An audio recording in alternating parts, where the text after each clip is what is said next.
Oggi Siciliana Cultura Eventi all'interno di Villa Castelnuovo. È una consuetudine aprire questa villa?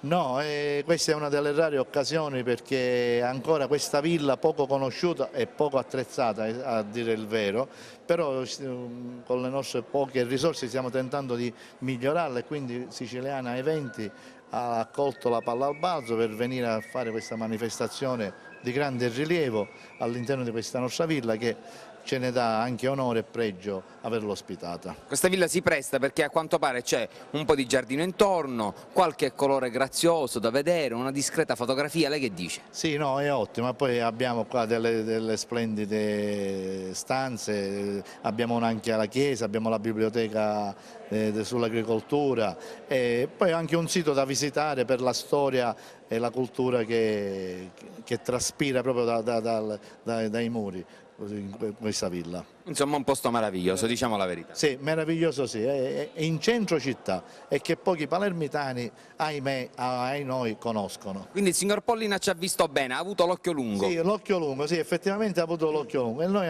siamo stati ben lieti di metterla a disposizione questa villa per un duplice effetto, per la sua manifestazione e per mettere un po' in risalto la nostra villa. Il signor Pollina è un mattacchione.